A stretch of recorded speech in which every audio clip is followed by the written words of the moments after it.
ನಮ್ಮ ದೇವರು ಕರ್ತನಾದ ಯೇಸು ಕ್ರಿಸ್ತನ ನಾಮದಲ್ಲಿ ಅನುದಿನದ ಆಹಾರ ಪ್ರಿಯರಿಗೆ ಪ್ರೀತಿಯ ಶುಭಾಶಯಗಳು.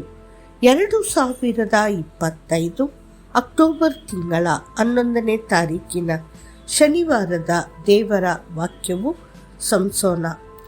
ಆಗ ದಲೀಲಳು ಸಂಸೋನನಿಗೆ, ನಿನ್ನ ಮಹಾಶಕ್ತಿ ಎಲ್ಲಿದೆ ಎಂದು ದಯವಿಟ್ಟು ನನಗೆ ಹೇಳು ಎಂದು ಹೇಳಿದಳು. ನ್ಯಾಯಸ್ಥಾಪಕರು 16:6. ಇಂದು ನಾವು ಪವಿತ್ರಾತ್ಮನ ಶಕ್ತಿಯ ಮೂಲಕ ಹೆಚ್ಚಿನ ಬಲವನ್ನು ಪಡೆದ ಒಬ್ಬ ಪ್ರಬಲ ನ್ಯಾಯಾಧೀಶನ ಬಗ್ಗೆ ಧ್ಯಾನಿಸುತ್ತೇವೆ. ಸಂಸೋನ ಎಂಬ ಹೆಸರಿನ ಅರ್ಥ ಸೂರ್ಯನಂತೆ. ಅವನ ಜನನದ ಮೊದಲೇ ಕರ್ತನ ದೂತನು ಅವನ ಹೆತ್ತವರಿಗೆ ಅವನ ಅದ್ಭುತ ಜನನದ ಬಗ್ಗೆ ಮುನ್ಸೂಚನೆ ನೀಡಿದನು. ಅವನು ದಾನ್ ಕುಲದ ಮನೋಹನಿಗೆ ಜನಿಸಿದನು. ಸಂಸೋನನ ತಾಯಿ ತನ್ನನ್ನು ತಾನು ಪವಿತ್ರಳಾಗಿಟ್ಟುಕೊಂಡಂತೆ ದ್ರಾಕ್ಷಾರಸವನ್ನು ಕುಡಿಯದೆ, ಅಶುದ್ಧವಾದದ್ದನ್ನು ತಿನ್ನದೆ, ಮಗುವಿನ ನಿಮಿತ್ತ ಪವಿತ್ರಳಾಗಿ ಬದುಕಿದಂತೆಯೇ ನೀವು ಸಹ ನಿಮ್ಮ ಮಕ್ಕಳನ್ನು ಪವಿತ್ರತೆ ಮತ್ತು ಶುದ್ಧತೆಯಿಂದ ಬೆಳೆಸಲು ಶ್ರಮಿಸಬೇಕು. ದೇವರ ಸೇವಕರು ಸಭೆಯ ಮತ್ತು ವಿಶ್ವಾಸಿಗಳ ಪರವಾಗಿ ಪವಿತ್ರರಾಗಿರಬೇಕು. ಸತ್ಯವೇದವು ಹೇಳುವಂತೆ ಸಂಸೋನನ ತಲೆಯ ಮೇಲೆ ಕ್ಷೌರ ಕತ್ತಿ ಬರಬಾರದಿತ್ತು, ಏಕೆಂದರೆ ಅವನು ಹುಟ್ಟಿನಿಂದಲೇ ದೇವರಿಗೆ ನಾಜೀರನಾಗಿರಬೇಕಿತ್ತು. ನ್ಯಾಯಸ್ಥಾಪಕರು 13:5 ಮತ್ತು 16:17. ನಾಜೀರರ ಪ್ರತಿಜ್ಞೆಯ ಬಗ್ಗೆ ನೀವು ಅರಣ್ಯಕಾಂಡ 6:2-6 ಓದಬಹುದು. ಅವನು ದ್ರಾಕ್ಷಿ ಬಳ್ಳಿಯಿಂದ ಹಿಡಿದು ಬೀಜದಿಂದ ಹಿಡಿದು ಚರ್ಮದವರೆಗೂ ಏನನ್ನು ತಿನ್ನಬಾರದಿತ್ತು. ದ್ರಾಕ್ಷಾರಸವು ಶಾರೀರಿಕ ಸಂತೋಷವನ್ನು ಸಂಕೇತಿಸುತ್ತದೆ.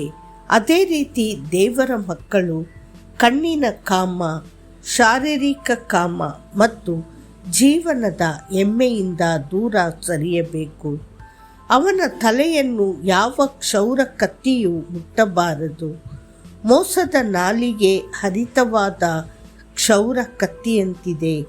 ಕೀರ್ತನೆಗಳು 52:2. ಸುಳ್ಳು ಬೋಧನೆಗಳು, ಸುಳ್ಳು ಭವಿಷ್ಯವಾಣಿಗಳು ಮತ್ತು ಸುಳ್ಳು ಉಪದೇಶಗಳಿಂದ ನಿಮ್ಮ ಹೃದಯವು ಭ್ರಷ್ಟಗೊಳ್ಳದಂತೆ ರಕ್ಷಿಸಿಕೊಳ್ಳಿ. 2 ಕೊರಿಂಥದವರಿಗೆ 11:3.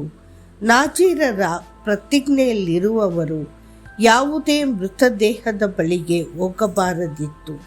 ಅವರು ಪ್ರತ್ಯೇಕ ಜೀವನವನ್ನು ನಡೆಸಬೇಕಿತ್ತು. ಅದಕ್ಕಾಗಿಯೇ ದಾವೀದನು ಭಕ್ತಿಹೀನರ ಆಲೋಚನೆಯಂತೆ ನಡೆಯದ, ಪಾಪಿಗಳ ಮಾರ್ಗದಲ್ಲಿ ನಿಲ್ಲದ, ತಿರಸ್ಕಾರ ಭಾವದವರ ಆಸನದಲ್ಲಿ ಕುಳಿತುಕೊಳ್ಳದ ಮನುಷ್ಯನು ಧನ್ಯನು. ಕೀರ್ತನೆಗಳು 1:1 ಎಂದು ಹೇಳಿದನು. ಸಂಸೋನನ ಅಗಾಧ ಶಕ್ತಿ ಪವಿತ್ರಾತ್ಮದಿಂದ ಬಂದಿತು.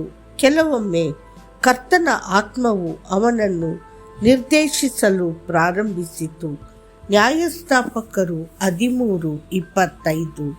ಇತರ ಸಮಯಗಳಲ್ಲಿ ಆತ್ಮವು ಅವನ ಮೇಲೆ ಬಲವಾಗಿ ಬಂದಿತು. ನ್ಯಾಯಸ್ಥಾಪಕರು 14:6. ಇದರಿಂದಾಗಿ ಅವನು ಸಿಂಹವನ್ನು ಚಿಕ್ಕ ಮೇಕೆಯನ್ನು ಹರಿದು ಹಾಕುವಷ್ಟು ಸುಲಭವಾಗಿ ಹರಿದು ಹಾಕಿದನು.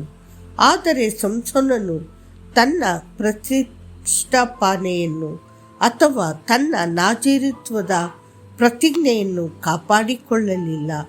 ಕೊನೆಯಲ್ಲಿ ಅವನು ತನ್ನ ಶಕ್ತಿಯನ್ನು ಕಳೆದುಕೊಂಡನು. ದೇವರ ಪ್ರಿಯ ಮಕ್ಕಳೇ, ಕರ್ತನು ನಿಮ್ಮನ್ನು ಬಿಟ್ಟು ಹೋಗುವಂತೆ ಮಾಡುವ ಯಾವುದೇ ಪಾಪವನ್ನು ಮಾಡದಂತೆ ಎಚ್ಚರ ವಹಿಸಿ. ನೆನಪಿಡಿ, ನಿಮ್ಮ ದೇಹವು ಪವಿತ್ರಾತ್ಮನ ದೇವಾಲಯ. ಮತ್ತಷ್ಟು ಹೆಚ್ಚಿನ ಧ್ಯಾನಕ್ಕಾಗಿ ವಚನ. ಆಗ ಸಂಸೋನನು ಕರ್ತನಿಗೆ ಮೊರೆಯಿಟ್ಟು, ಓ ದೇವರಾದ ಕರ್ತನೇ, ನನ್ನನ್ನು ನೆನಪು ಮಾಡಿಕೊಳ್ಳಿ. ಓ ದೇವರೇ, ಈ ಒಂದು ಸಾರಿ ಮಾತ್ರ ನನ್ನನ್ನು ಬಲಪಡಿಸು.